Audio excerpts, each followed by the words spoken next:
The dog's name was Ghost, and the first time Kelsey Harn walked into that compound, he was already in the air.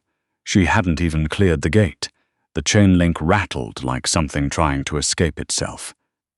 Ghost, 110 pounds of Belgian Malinois, with a bite record that had put 2 handlers in the infirmary, came off the ground with the kind of velocity that didn't look real until it was happening right in front of you.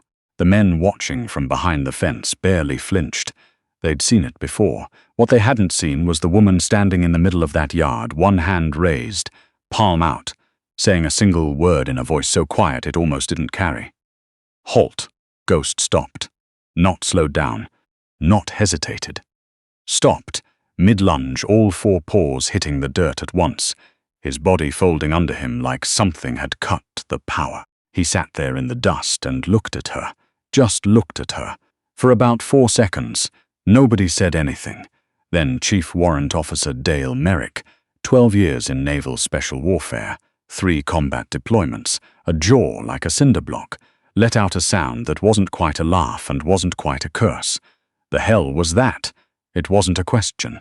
Kelsey had driven 6 hours to get there. She'd left Flagstaff before sunrise, the back of her pickup loaded with a canstuffle, a worn leather case she'd had since graduate school, and a thermos of gas station coffee she'd stopped drinking somewhere around Kingman because it tasted like burnt rubber. She had a laminated badge clipped to her jacket, the kind that looked official enough to get you waved through a gate, but not official enough to make anyone respect you. She was 29 years old. She was 5'4". She had a bruise on her left forearm from a paint horse she'd worked with 2 weeks ago in Nevada, and she hadn't bothered covering it up. The request had come through her supervisor at the Federal Animal Behavior Consultation Office, a bureaucratic title for a unit that basically existed to respond when government agencies ran out of options with their working animals. Kelsey had been doing the job for 4 years. Before that, she'd spent 3 years at a wildlife rehabilitation center in Montana, and 2 years before that finishing her master's degree in comparative animal cognition at Colorado State. She wasn't military. She'd never been military. She drove a 10-year-old truck with a crack in the windshield and a dog-shaped dent in the passenger door from a Great Dane that had panicked in a parking lot in Tucson. The request had been flagged urgent. The note her supervisor forwarded just said, K9, asset unresponsive to standard handling, aggression escalating. Recommend evaluation prior to disposition decision. Disposition. That was the word they used.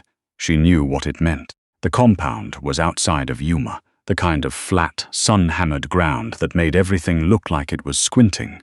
Creosote and chain link, and the smell of motor oil and dry sand.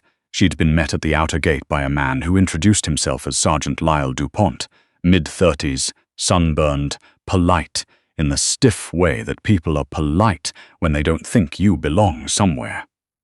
He'd offered to carry her bag. She said no. He'd offered again. She said no again. He'd driven her to the training yard in a utility vehicle, not saying much. How long has Ghost been showing the aggression? Kelsey asked. DuPont glanced at her. Since Rawlings. She nodded. She'd read the file on the drive. Staff Sergeant Aaron Rawlings, Ghost's handler of 4 years, had been killed in action 8 weeks earlier. No replacement handler had been successfully assigned. Ghost had bitten the first 2 who tried to work with him. The third one had made it 40 minutes before the dog got his forearm. That handler had needed 11 stitches and had reportedly not gone near the K9 unit since. The official assessment from the team's senior NCO was that Ghost was psychologically compromised and no longer mission capable. The recommendation had been filed for euthanasia.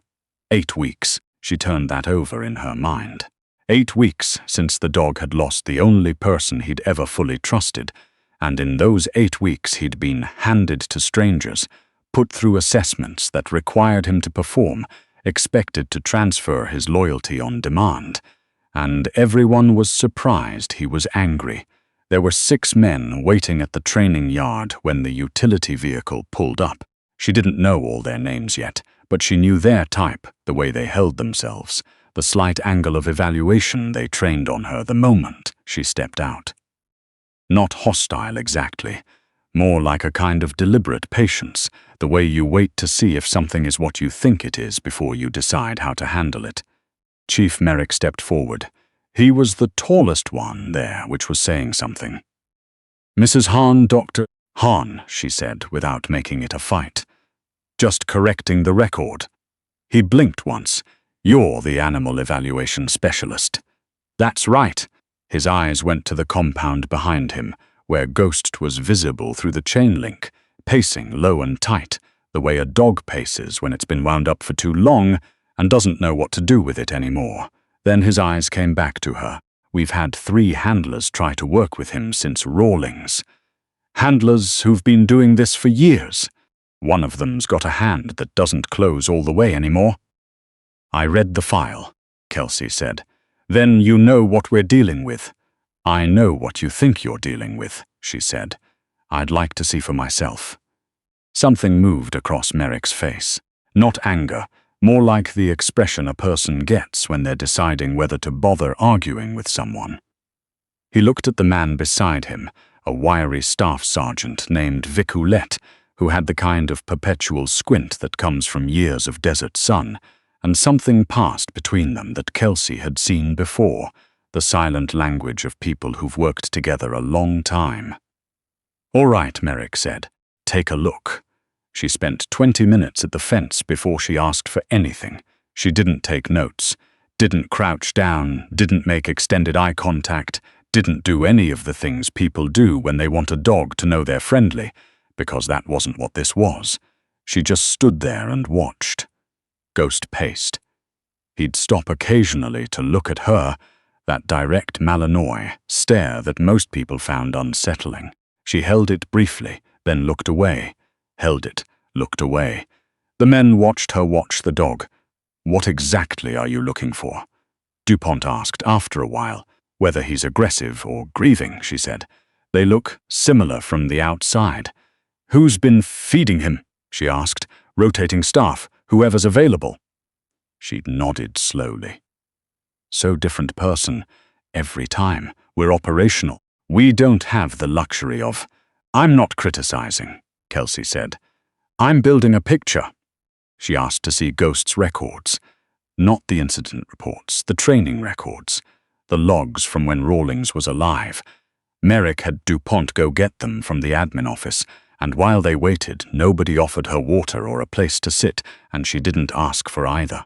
She stood in the sun and read through 4 years of handler logs on a tablet that kept threatening to die, and what she found in those logs was what she'd expected. A dog who had been trained by one person almost exclusively, who had been kept largely separate from the broader rotation, who had bonded so deeply to a single handler that the 4-year record of their work together read less like a training log and more like, she didn't have a better word for it, a relationship. Aaron Rawlings had noted Ghost's preferences, his stress signals, the specific command sequence that worked when the dog was running hot. He'd written things in those logs that field handlers usually don't write, the small observations that don't make it into official assessments. "Ghost settles if I sit near the kennel before lights out. He needs 10 minutes of no stimulation before a high-stakes drill or he overthinks it. He doesn't like the sound of the generator near the east fence. Compensate by keeping him on my left during night exercises. 4 years of that. 4 years of being known that specifically, and then nothing." She handed that tab back to DuPont and turned to Merrick. "I want to go in." The silence that followed was the particular kind that happens when people aren't sure they heard something correctly. "You want to go into the compound," Merrick repeated. "Yes. Without a handler jacket." "Yes." He looked at her the way you look at someone when you're trying to figure out if they're brave or just not aware of what they're suggesting. Ghost put a man in the infirmary 2 weeks ago. Experienced handler, someone the dog had at least seen before. "You've been here 45 minutes. I know. We can't be responsible for." I'm not asking you to be, she said. I'm asking you to open the gate. Another look at Oulette. This time Oulette shrugged, a small, almost imperceptible thing that said your call. If he goes for you, Merrick said. We can't guarantee we can get in there fast enough. I know that too. He studied her for a long moment. She could see him cycling through it. Liability, protocol, the whole architecture of reasons to say no. She waited him out. Open the gate, he finally said to Dupont. His voice was flat. Dupont looked like he wanted to object. He didn't. The gate swung inward. Ghost had moved to the far end of the compound when the gate opened. That was the first good sign. A truly unmanageable dog doesn't retreat, it advances. He was pressed against the far fence, weight forward, watching her with that unblinking attention that was either going to mean something very good or something very bad, and there was no way to know which until she was already in it. Didn't rush. Didn't hesitate either. Hesitation reads as fear, and fear is permission. She walked to roughly the center of the yard and stopped. Put her hands at her sides. Didn't look directly at him. Ghost didn't move. She could hear the men at the fence behind her. Not talking, just watching, she waited. 30 seconds, a minute.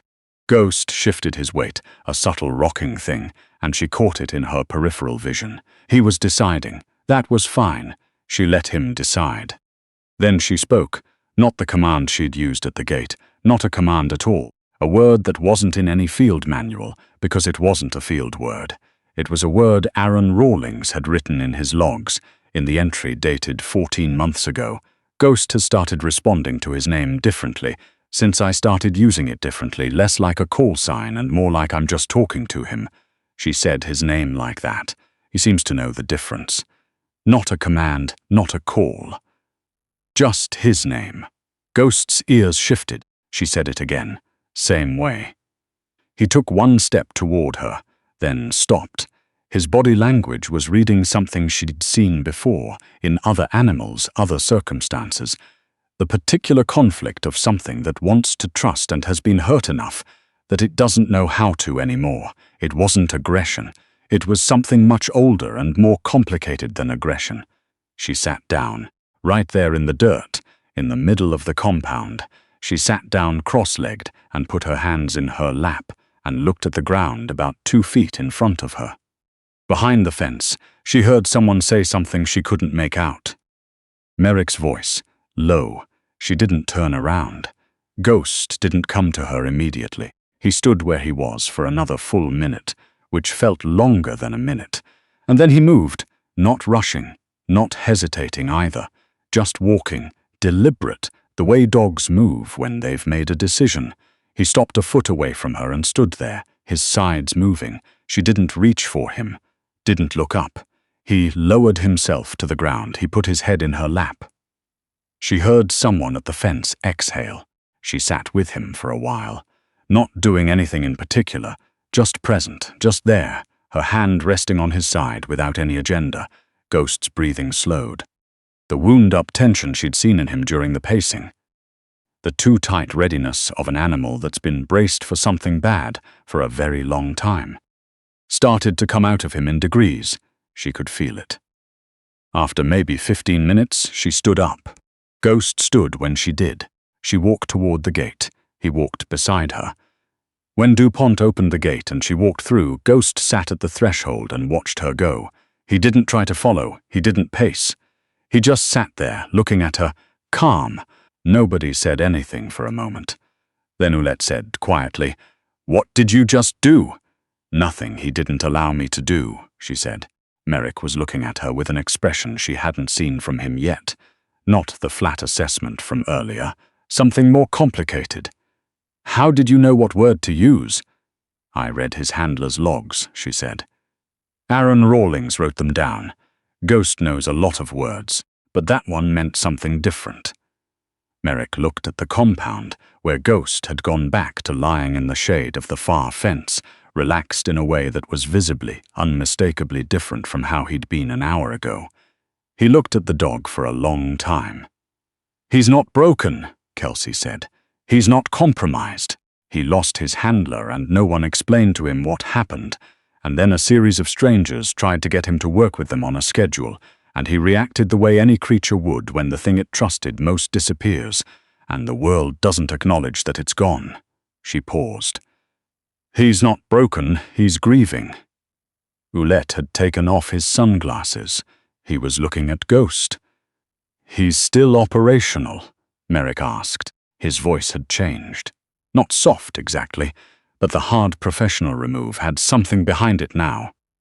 That depends on what you do next, she said. You can't just assign him a new handler and expect the transition to happen on your timeline. It'll happen on his. Anyone who works with him going forward needs to be willing to not demand it. She looked at Merrick. And you need to slow down the rotation. Stop changing who feeds him every day. Consistency, routine. Give him something to trust again. Merrick was quiet for a moment. Then, that's not how we typically operate. I know, she said. And look at where that got you. DuPont, standing to the side, made a sound that might have been a suppressed laugh. Oulette put his sunglasses back on, but she caught the corner of his mouth before he did. Merrick looked at her for a long, measuring moment. How long would a proper transition take? 6 weeks minimum. 8 if you want it solid. We have operational timelines, and Ghost is not on your operational timeline, she said without raising her voice. He's on his own timeline, and if you push it, you'll lose him, not to aggression. You'll lose him. He'll shut down, and a dog that's shut down is exactly as useful to you as no dog at all. Merrick turned away, walked a few paces, came back. All right, he said. It sounded like it cost him something. All right, we'll do it your way. Temporarily. She almost smiled. I'll need to be on site for the first 2 weeks. After that I can check in remotely. Come back if there are issues. Where are you staying? I was going to figure that out. He looked at her for a moment like she was a particular kind of problem he hadn't been trained to handle. DuPont, he said, without looking away from her, get Dr. Harn a room in the officer quarters. DuPont looked surprised. The officer quarters, that's what I said. She spent the next 14 days at the compound. The first week was mostly just presence. Being there, being consistent, letting Ghost calibrate to her. She worked with DuPont on establishing a feeding schedule. The same people, the same times. She helped them understand what Ghost's stress signals actually looked like, which were different from what they'd been reading as aggression. When a dog flattens its ears and looks away, it's asking for space. When it stiffens and stares, it's considering action. When it paces tight circles, it's overwhelmed. They'd been responding to all three the same way, which was no help to anyone. By the middle of the first week, Ghost was accepting food from 2 of the regular handlers. By the end of it, he was accepting a leash from Oulette, who had apparently decided on his own initiative to start sitting near the kennel in the evenings for 20 minutes at a time, doing nothing in particular. She found out about that on day 8, when she came by the kennel at dusk and found Oulette there, sitting on the ground with his back against the chain link, Ghost lying on the other side of the fence. Not touching, just near. His handler used to do this, she said. I know, Oulette said. I read the logs too. She hadn't expected that. He was a good handler, Oulette said without looking up. Rawlings, real careful with this dog, more careful than most guys would have been. A pause. We miss him. Kelsey didn't say anything. There wasn't anything useful to say. Ghost does too, Oulette finally said. I know he can't. I know it's not the same as, but he does, she agreed. They sat in the quiet for a little while, the compound going dim around them, Ghost's breathing steady and slow.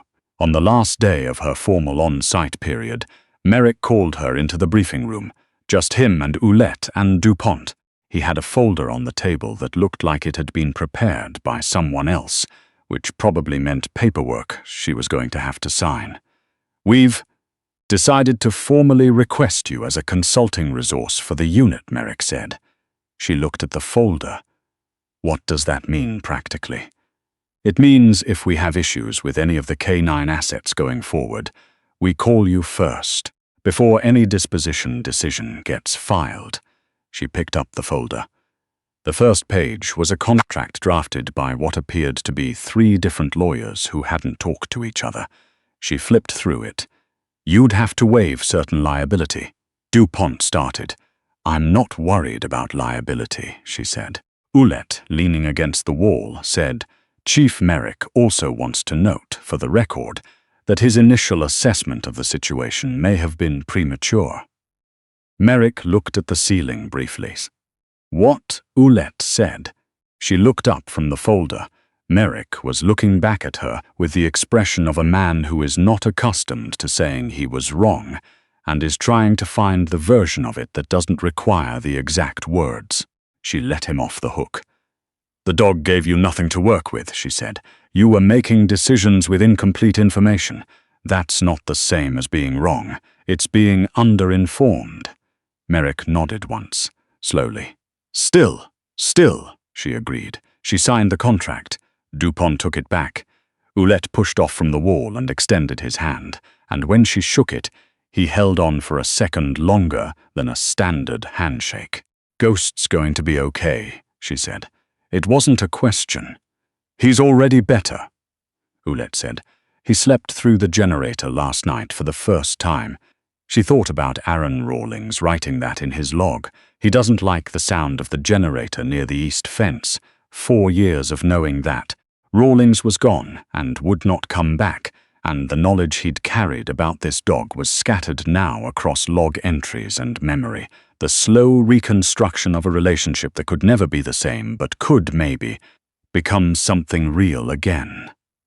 Ghost would not forget Aaron Rawlings. She didn't believe animals forgot the people who had shaped them. Not really.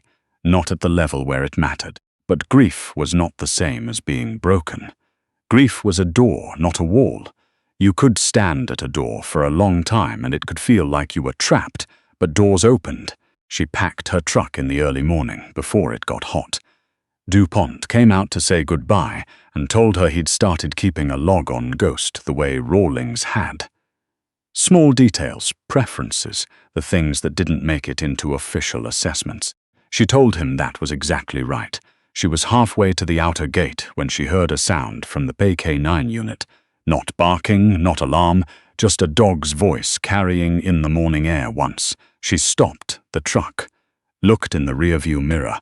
Ghost was at the fence, sitting, watching her go. She lifted 2 fingers from the wheel, half a wave. He sat there until she turned onto the road.